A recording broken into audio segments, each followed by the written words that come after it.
The gentleman from Texas is recognized for 5 minutes. Thank you, Madam Chair. Listen, have there been any FISA orders or warrants obtained to assist in the investigation of what happened to January 6th?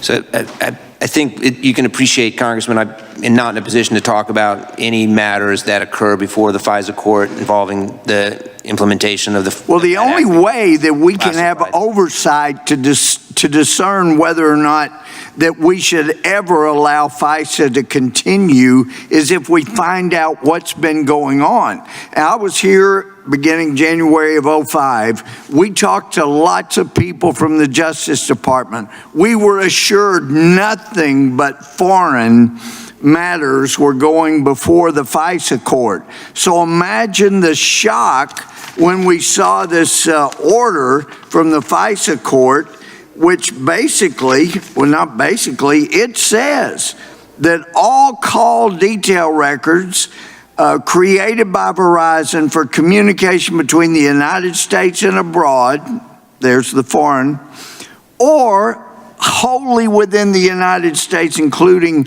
local telephone calls, all had to be turned over.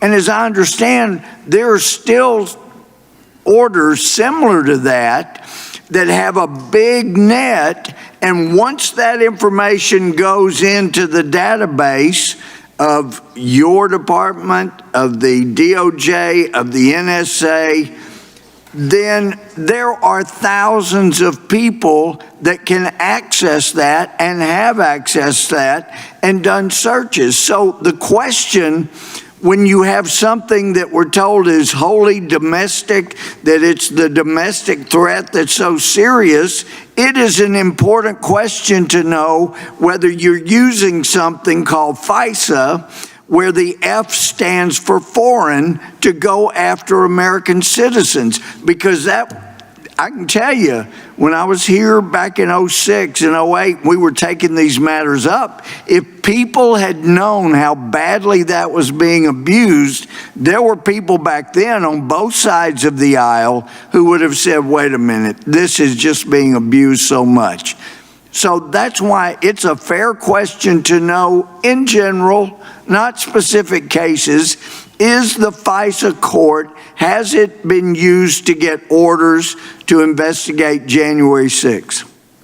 So again, I'm not familiar with the order that you referred to a moment ago. Well, it was leaked, I think it was WikiLeaks, and that's what was so shocking to so many of us.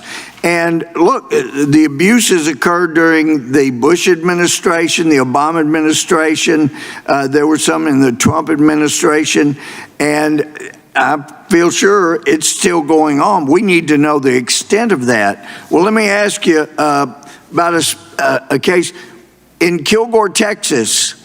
A lady there working for a private oil company got a text from her nephew. He had been looking through the FBI pictures and said, you recognize anybody in this picture? And it looked similar to her, and she did a LOL, you know, gee, that looks like me, don't turn me in. A couple of days later, 2 FBI agents show up at her place of business demanding to know where she was on January 6th. She was in Kilgore, Texas. And then they threatened her boss that he could go to prison for covering for her. Is there any order from any court that allows the DOJ or the NSA to monitor text messages of American citizens?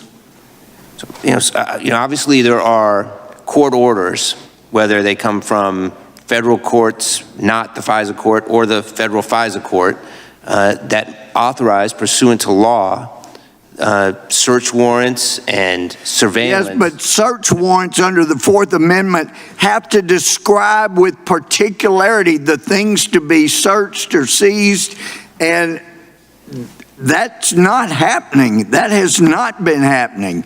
And so when you have no probable cause to go after somebody in Kilgore, Texas, then, you know, we'd heard about, oh, gee, there's software to look for specific words that allow you to go after anybody that hasn't committed crimes. We really need to know how widespread that is. Can you give us an answer? Is that being used? It's just really important to point out, sir, that the way the law works is that the federal judge, a federal FISA court judge, will only approve an order based on probable cause that an individual is an agent of a foreign Mr. power. Olson, we have proof that's a lie. Has expired. It has not Mr. been Raskin is followed, recognized and it for needs to 5 be. minutes. Thank you, Madam Chair. Welcome, sir. Thank you for your testimony. Dangerous extremists jacked up on racist and anti-Semitic propaganda like the white replacement theory have committed massacres in Buffalo, in El Paso, at the Tree of Life synagogue, in the Mother Emanuel AME Church in Charleston, South Carolina. The American people are obviously very upset about this explosion of gun violence by dangerous extremists. And a number of the extremist groups also participated significantly in the violent insurrection against our government on January 6, 2021. And I'm wondering about the internal structure of the Department of Justice and how it has worked to try to address this threat in the country. I know that after 9/11, the department redefined its mission and priorities to focus on counterterrorism, and this included the formation of the Anti-Terrorism Advisory Council and the National Joint Terrorism Task Force. Have these existing structures created in the wake of 9/11 been adapted to address white supremacist violent radicalization and this new domestic terror threat? Or are there other structures that you have innovated in order to respond to it? So I think it's a really important question, Congressman. I do believe that we are adapting. I mean, the National Security Division, as others have pointed out, and you note, it was formed in 2006 largely to consolidate the department's national security structures to focus on the international threat from al-Qaeda in particular. We have evolved over time. We have built the ability to go after cyber attacks and cyber actors, for example, and we've increased our ability there.